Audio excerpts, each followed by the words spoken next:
explosion has brought devastation to the center of the Turkish city of Istanbul. The blast happened in the center of the city. At least 6 people were killed and more than 80 others injured. This explosion occurred at 4:20 p.m. local time in the center of Istiklal Avenue. It appears to be a terrorist attack.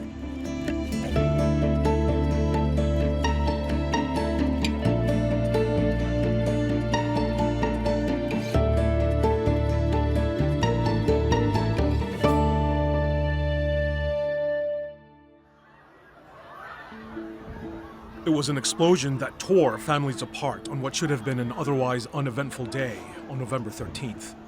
6 people were killed by a bomb that was placed in the middle of Istiklal Avenue in Turkey's largest city, Istanbul, at a time when it was packed with shoppers and families.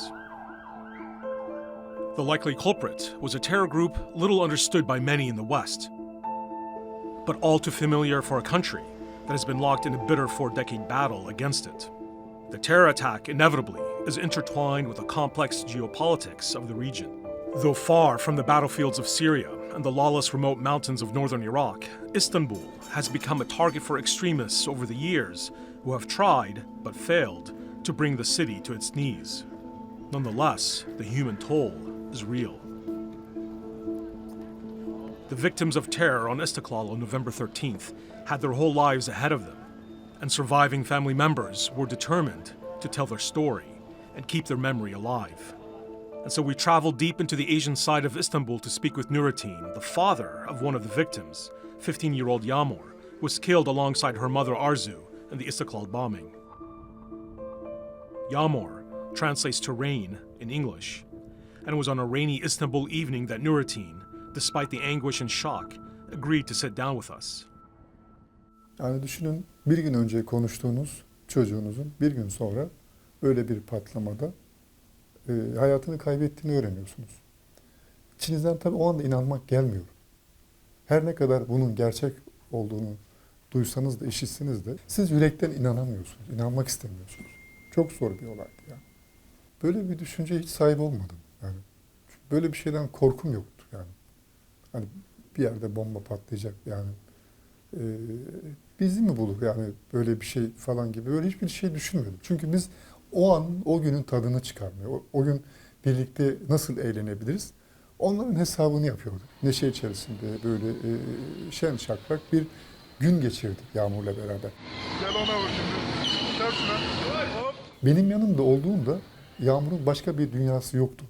Benim de onun yanında olduğum zamanlarda ikimizin dünyası birleşiyordu yani. İkimizin için başka bir dünya oluyor. Farklı bir dünya oluyordu. Korkusuz, korkmadan. O gün İstiklal'e gitmelerindeki sebep, daha önce de sürekli oraya gidiyorlardı. Ve bir ara tatil olmuştu Türkiye'de. Okullar bir hafta böyle bir ara tatile girmişlerdi. O gün de annesi de zaten öğretmen, Yağmur'un annesi de öğretmendi. Pazar günü bir Taksim'de çok kalabalık olduğundan dolayı böyle eğlenme maksatlı oraya gidiyorlar. Hem alışveriş yaparız, hem mağazaları gezeriz. Çünkü mağazaları gezmeyi çok seviyordu Yağmur. Yoğun bir hafta geçirmişti Yağmur. 2 hafta sınavlar vardı. Sınavları tamamlamıştı. Cuma günü görüştüğümüzde, olaydan bir gün öncesinde. Sınavlarım bitti baba. Başarılı bir sınav haftası geçirdim dedi. Cuma günü söylemişti bana, annemle gezmeye gideceğiz diye. Ben de ona küçük bir harçlık göndermiştim yani. Harcayamadan gitti benim kızım yani. Benim çocuğumla beraber orada başka bir çocuk daha hayatını kaybetti. Yine orada başka canlar da hayatlarını kaybettiler. Yani bir insan öldürüyorsunuz, bütün insanlığı öldürmüş gibi bir duyguya sahip oluyorum yani bir kişi öldürüldüğü zaman. Yani benim kızım orada öldürüldü ama ben bir baba olarak onu yüreğimde acısını hissediyorum, yüreğimde taşıyorum. Kanatsız bir melekti, şimdi kanatlı bir melek oldu. Beni teselli eden bu. Ben kızımın cennette olduğunu, ben de öldükten sonra elimden tutup beni yanına götüreceğine inanıyorum.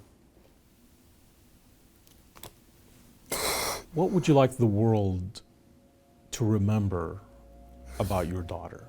Yaşama sevinci olan bir insanın yaşamasını söndürmesi, hayata bakışını, hayata hazırlanışını söndürdüler bir eylem sonucunda. Yağmur çok farklı bir çocuktu. Yani değişken hayalleri vardı. Yani böyle gördüğü şeylere yani özenen değil de böyle gördüğü şeylerde doğruyu arayan, doğru seçenekleri eleyen bir çocuktu. Yanlışları, doğruları eleyen bir çocuktu. İstiklal Caddesi'nde gezmeyi çok severdi. Her geldiğimde onu oraya götürürdüm. Orada gezmeyi. Tırlıçı, tatlı sevmeyi çok severdi. From Istanbul, we went to the southern Turkish city of Adana, nestled between the Taurus Mountains and the Mediterranean, where we met with Mevludiye Meydan. She lost her husband Yusuf and 9-year-old daughter Ejrin in the same bombing. They were all in Istanbul for Yusuf's younger brother's engagement party. We were walking down Istiklal with Ejrin.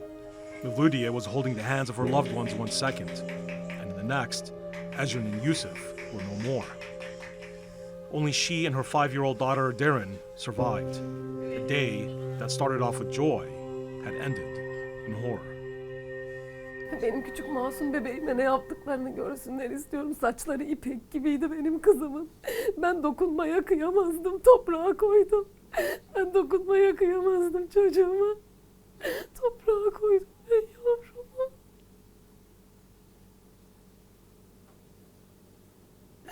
Çok zor, yemin ediyorum çok zor bir anne için. Bir anne için çok zor. Bana yapabilecekleri en büyük kötülük buydu. Daha bundan fazlası olamaz. İstanbul'a geliş sebebimiz Yusuf'un erkek kardeşinin hem istemesi, aynı anda da yüzük takılacaktı. Onun için gelmiştik. Öyle çok güzel bir gün geçirdik. Çok iyi insanlarla karşılaştık. Ecrin o gün çok mutluydu. Yengesini çok sevdi. Bir sonraki günde zaten gidecektik. Planımız öyleydi.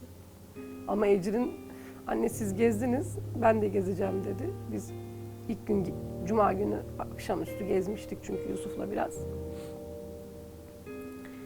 Ecrin doya doya gezemedi ama.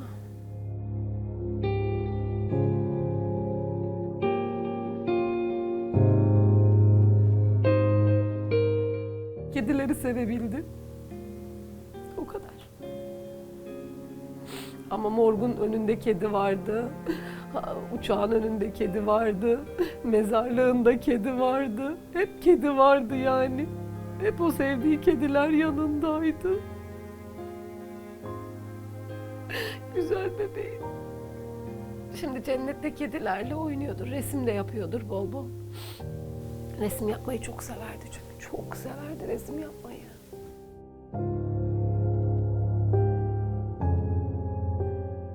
Yusuf da çok iyi bir babaydı ama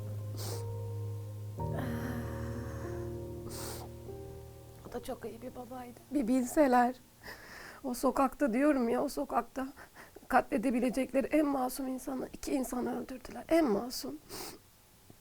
Hiçbir şeyden haberleri yoktu. Hiçbir şeyden. Sadece yürüyorduk. 3'ümüz sadece yürüyorduk. Hiçbir şey yapmadık kimseye. Sadece yürüdük. Yusuf o kadar sabırlı ki bizde her şeyi o yapardı. İkisi beraber saatlerce uğraştılar. Bunun etrafı doluydu. Bahçe yapmıştı babası. Oturacak yerlerinden havuzuna kadar her şeyini yapmıştı bu maketin. Bu bizim evimizi temsil ediyor derdi. Bu bizim hayalimizdeki ev. Bitti. Her şey yerle bir. Pembeye boyayacaklardı daha o evi. Bizim evimiz çünkü pembe olmalıydı. Benim kızlarım pembeyi çok severdi. Babası dedi ki pembeye de boyarım, sen merak etme dedi. Pembeye boyarız evimizi. Nasip olmadı. Artık cennette çok güzel bir ev yapacağız. Dışı da pembe olacak. The Meydans were a prototypical young family who shared the aspirations of so many others. And to get to the heart of why the bomb was planted in the heart of Istanbul that day, we went back to Istiklal.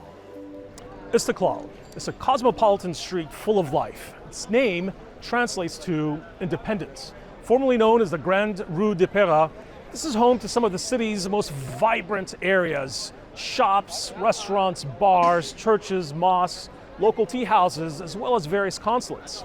The street was badly hit in a previous wave of terror attacks in 2015 and 2016, but that did not deter Turkish families as well as tourists from coming back. The bombing on November 13th took place on a crowded afternoon, much like this one, with previous attacks becoming a distant memory at the time.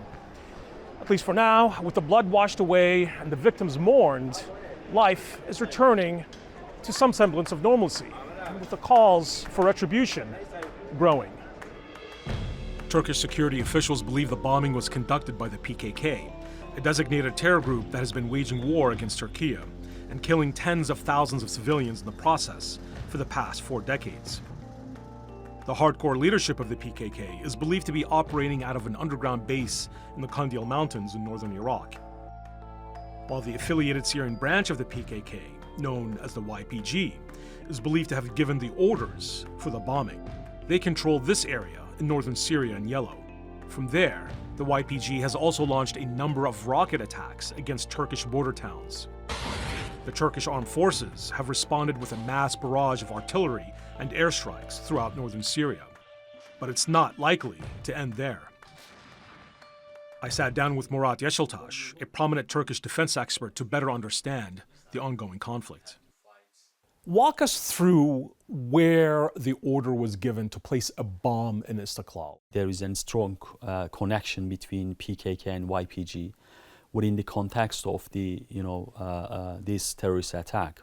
Yes, I mean the PKK is the main actors, is the main terrorist organizations behind the terrorist attack. Probably PKK gave the order to conduct a terrorist attack against Turkey, inside Turkey. There was a statement made by so-called leader of PKK, Duran Kalkan. Duran Kalkan was talking about the how PKK should respond against Turkey's military operation in Syria, in northern Iraq, and in Turkey. And he was mentioning that every member of the Kurdish society, according to him, should fight against with different tactics and methods in all cities within Turkey. I think this is a very strong signal that the PKK could take some sort of, terrorist activities within Turkey. You have the PKK, you have the YPG, the US calls them the SDF.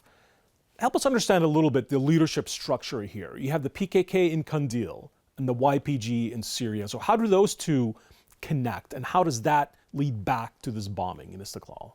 We can easily see that there are numbers of PKK who came from Kandil to join YPG in Syria. So this also shows us that there is an organizational direct connection between PKK and YPG. Without PKK's, some sort of permission, even YPG cannot do anything in Syria in terms of taking an initiative, military, political, and other initiative. It was within that chain of command that the detained Istiklal bomber Ahlam al-Bashir, along with the ringleader of the plot, Bilal Hassan, who managed to escape, were connected.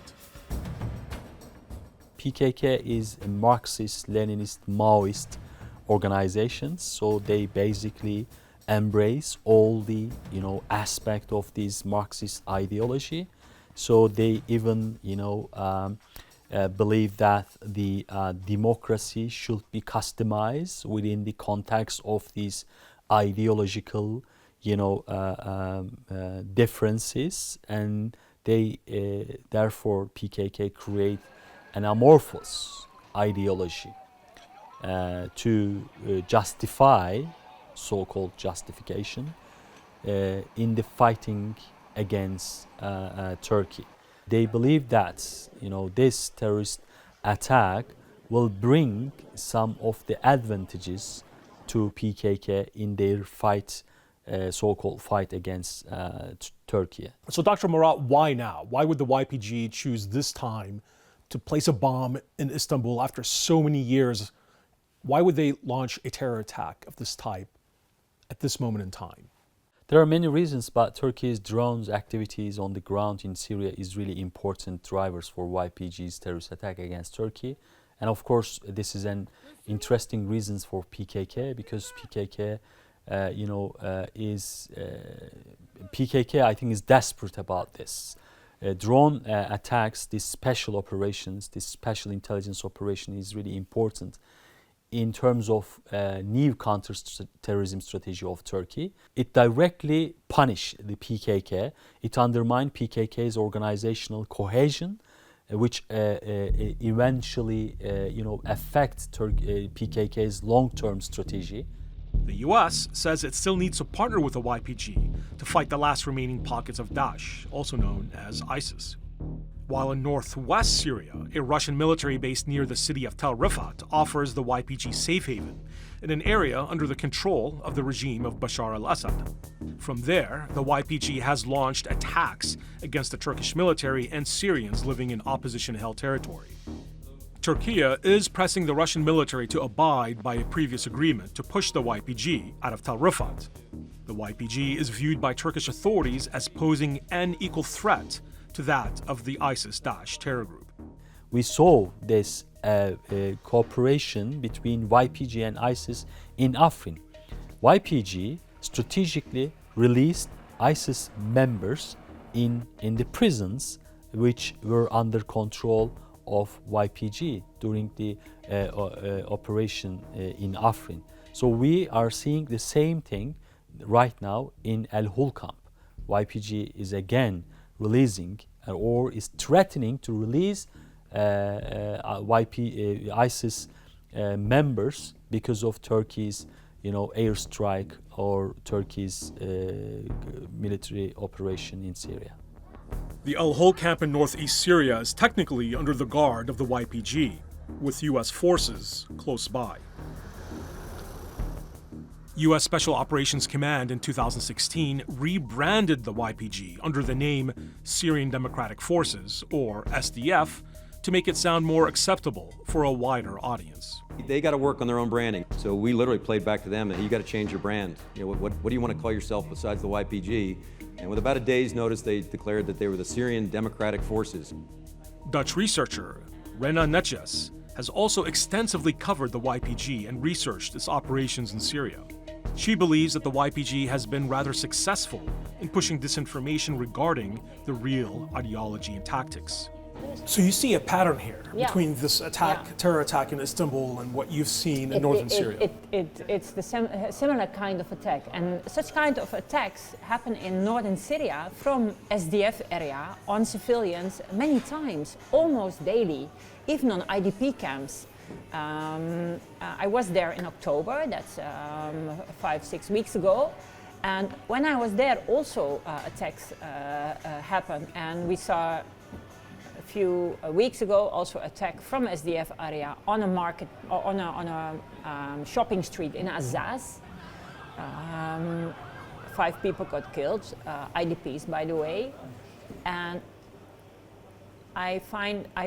for me, this attack looked very much similar to all the attacks which happened there. We have enough attacks, more than enough, way too many attacks in northern Syria already to justify a military operation on Tel Rifat, already for years actually. Abdi promised the international crisis group 2 years ago, we don't need these foreign cadres, these foreign fights. They started leaving. When I talked to Syrian Kurds, they said, no, this did not happen. So at the time, I thought it was quite a propaganda. I know personally quite some people returned, Syrian Kurds returned to Afrin after PKK was removed, because they're all on the hit list, so this different narrative is completely absent in Western media. If ISIS would be really defeated in Northeast, then the Americans could go home because they are there because of the fight of ISIS, and Abdi needs the Americans, otherwise he'll be eaten probably by the regime and Russia. So they have something going on that ISIS should still be there, otherwise, they lose the support, the big support from the Americans. The head of the YPG in Syria, Mazloum Abdi, is denied any responsibility, and he claimed that, hey, we're fighting ISIS only, we're not in the business of killing civilians. How do you respond to that? Yeah, that's a big lie. I know so many people, civilians that were killed by them. That SDF, which is backed by the US, although in the Northwest they work very much with the Russians, but still, the US is not doing anything about it. And planting bombs that kill children is not the group's only dark undercurrent. children that are being kidnapped in the military camps. And the US knows. The US knows there's hundreds of minors in the military camps. And this for me, and not only for me, also for my government, the Dutch government, is enough to not be willing to support them. The US is pressing other governments, Western governments, to also support. The conflict in Syria is not over by a long shot, and Turkish security interests will likely remain closely linked to what happens at its southern neighbor.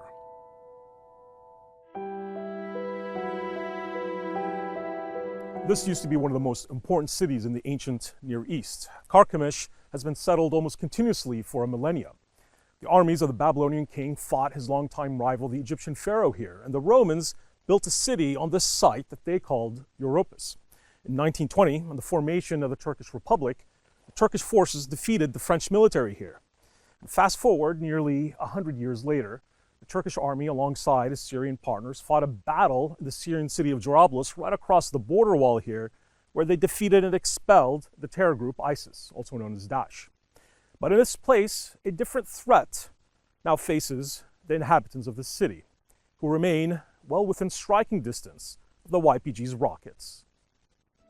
Shallow tributaries of the Euphrates form the separating line and a de facto internal border between Turkish-backed opposition areas and YPG-held territory in Syria's northern plains. But beyond the brinkmanship, military preparations, and a global tug of war over these lands, what remains immeasurable is a father's grief and a mother's loss. The void left behind impossible to fathom, as they hope to find solace in their darkest hour.